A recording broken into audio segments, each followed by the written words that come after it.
Well, our spicy and savory oleo stew needs one more ingredient to make it perfect. And knowing this teller, I chose to end it and put in cacao, which is the spice that goes into dark chocolate. It is the final, smooth touch that also has a subtle, mouth-cooling finish, but is intense. Yep, you'll find it in dark chocolate, and it can be used in main dishes or desserts. Barbara McBride-Smith gives us stories, whether myth, biblical, or personal, that provide a substantive meal, always with sweet endings, combining bodaciousness and beauty. She opens minds, hearts, and helps us to find laughter and love. Homegrown in Waco, Texas, she is in the last year a resident of Jonesborough, Tennessee, and their main celebrity. So she is proud and beloved here. Please welcome Barbara McBride-Smith.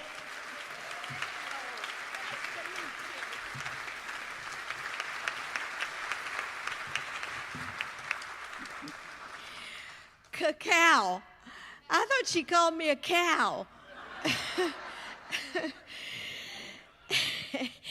Well, I have decided that there are two kinds of people in the world. There are cat people and there are dog people. Now me, I'm dog people. I think I was born dog people.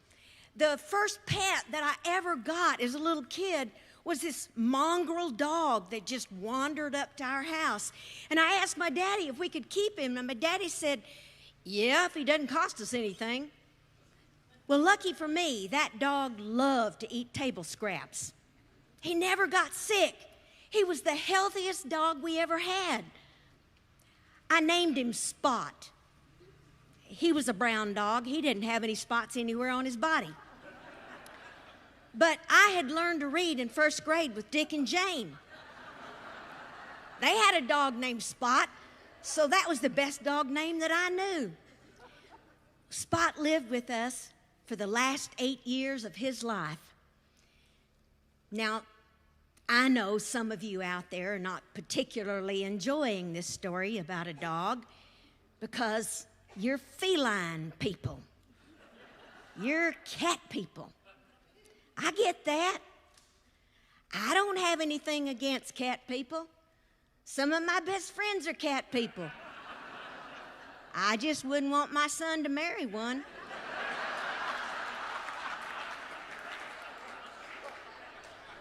So you can imagine how surprised I was way back, good number of years ago. Our son was a teenager, and we, my husband, my son, and I, acquired a cat. We did not choose this cat. She followed my son home from school one day because he had a 3.5-week-old tuna fish sandwich in the bottom of his backpack. The cat walked right in the back door behind him. She strolled into the kitchen, sat down, and stared at me. I looked back at her. What? I said. And she said to me, meow. Meow. Well, I guess some of you cat people know what that means.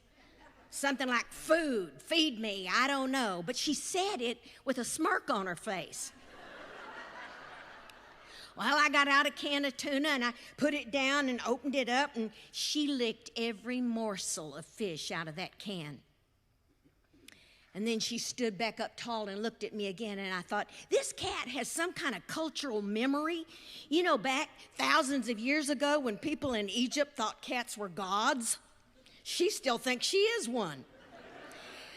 Well, she had this tuna oil dripping off her face, and she strolled into the living room, and she crawled up on my brand new sofa, sprawled out on it. I walked in there and looked at that cat, and I decided I was going to call her Delilah. You may remember there was a woman named Delilah in the Hebrew Bible in the book of Judges, and she made Samson's life miserable. I was pretty sure this cat was going to make my life miserable. Well, actually, as it turned out, this cat pretty much ignored me all the time.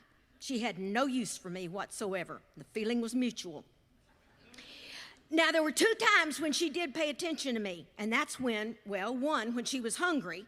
If I happened to walk anywhere within 10 feet of that cat, she would reach out her long, sharp claws, and she would dig them into the bottom of whatever clothing I was wearing. And I would walk along with this cat dragging along underneath my clothes, yowling like I was beating her with an ugly stick. After a couple of weeks or so, every garment I owned, every pair of pants, every skirt, had fringe on the bottom of it because cats really have no interest in fashion.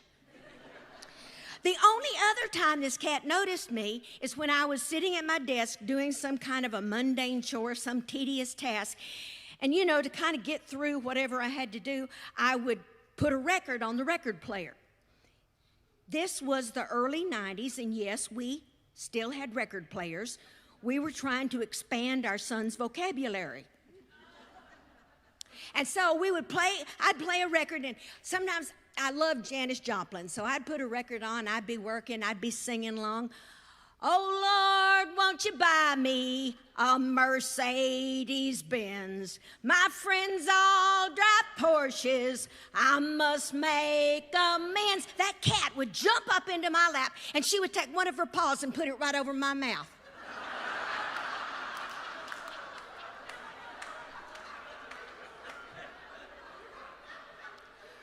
Well, after we'd had this cat about 3 months, she started to stink. I mean, she reeked lying there on my brand new sofa. I said to my husband, I think she is sneaking out at night and tipping over porta potties. He said, I think she's rolling in roadkill. Well, I decided something was going to have to be done about this, so I called up our vet. She was a good friend, and I said to her, how much can I pay you to give my cat a bath? She said, you can't pay me enough. I said, why not? She said, I am attached to every inch of skin on my body. She said, I won't bathe your cat, but I will give you some directions that you can use to bathe your cat yourself. I said, all right, give them to me. And so here's what she told me to do if I wanted to give my cat a bath. She said, first thing, you have to choose your battleground. She said, you don't want to pick some wide open space because your cat will become a feline Usain Bolt and you won't see it again for days. So she said, you're going to have a bathroom somewhere in your house, a small bathroom preferably. It needs to have a door that closes and locks. You need to have a bathtub with a shower. Now, you don't want a shower curtain because a cat can turn a vinyl shower curtain into spaghetti in about 3 seconds. You want to have a sliding glass door on the bathtub. Now, you're going to put about 6 inches of warm water into your bathtub. All right, now that you've got the setting, you're going to have to get yourself dressed properly. You're going to need a pair of wading boots, you know, the kind fishermen wear that come up here to your armpits. And then you're going to need a leather jacket that you can zip right up to your chin. You're going to need a pair of steel mesh gloves, a bicycle helmet, and a hockey mask. Now, once you're dressed, you're going to have to go and find your cat. Now, you may think that your cat is going to think you look strange coming at her wearing that outfit. Don't worry about it. Cats have no interest in fashion. So, you're going to pick up your cat, and you're going to pretend that you are taking her to her food dish. You're going to walk very slowly, but you're going to walk into the bathroom. And you're going to close and lock the door behind you. Now, at this point, speed becomes essential to your survival. You're going to jump into that bathtub with the cat. You're going to dip it down into the warm water. And now, at this point, you're going to realize that your cat does not have handles. So You're not going to be able to hang on to it for more than 2 or 3 seconds at a time. You're going to grab the bottle of shampoo, you're going to squirt it on your cat, and then every 2 or 3 seconds when you can get a hold of it, you're going to rub that shampoo in. Now that cat's going to be leaping up in the air, and pretty soon it's going to catapult right up to the ceiling. But it's going to reach the apogee of its trajectory, and then it's going to fall back down into the bathtub, sliding down the glass door of the shower.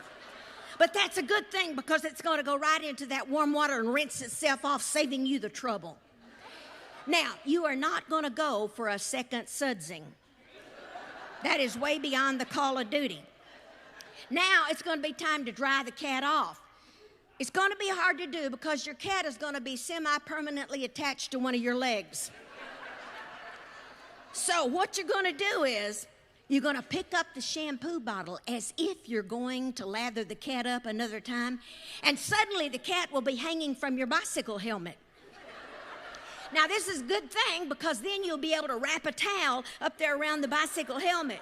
And then you're going to slide open the shower door. You're going to take the helmet off and throw the cat and the helmet and the towel out into the floor outside the bathtub. Then you're going to jump out, open up the bathroom door, and get back in that shower as fast as you can and close the door. Now, don't come out of there for at least 30 minutes. When you feel like it's safe, you open up the shower door and you look out, and if you see little bits of terry cloth all over the bathroom, you're going to know you can come out. And eventually you will find your cat, and she will look something like an angry porcupine. And she will probably have eaten your cell phone, but she will smell so much better. Well, after I read that, I said, I'm not bathing that cat.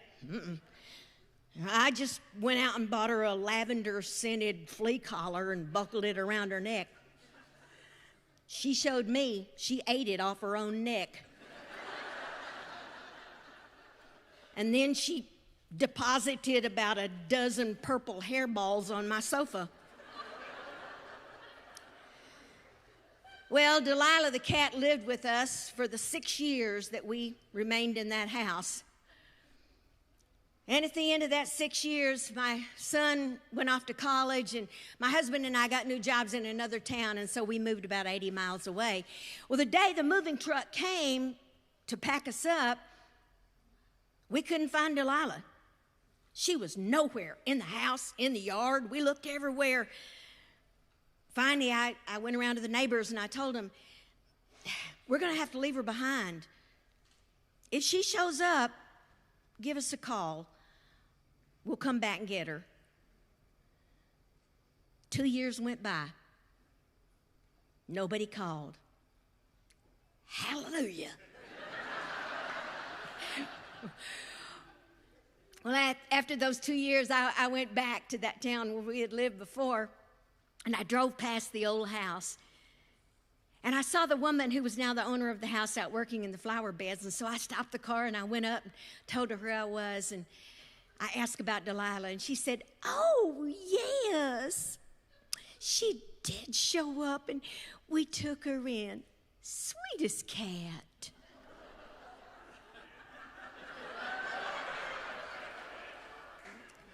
She said, I wish you had come sooner. She passed away 2 weeks ago. I said, oh, that's a pity. She said, we buried her out back of the house.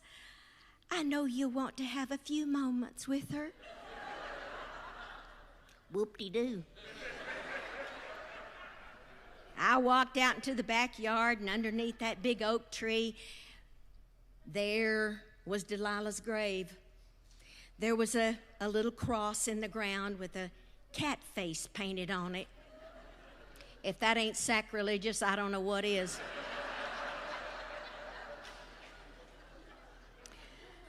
I stood there looking at it and thought, what am I supposed to say to a dead cat?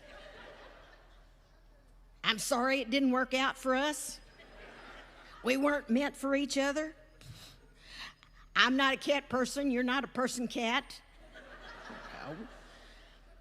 Finally, I thought, oh,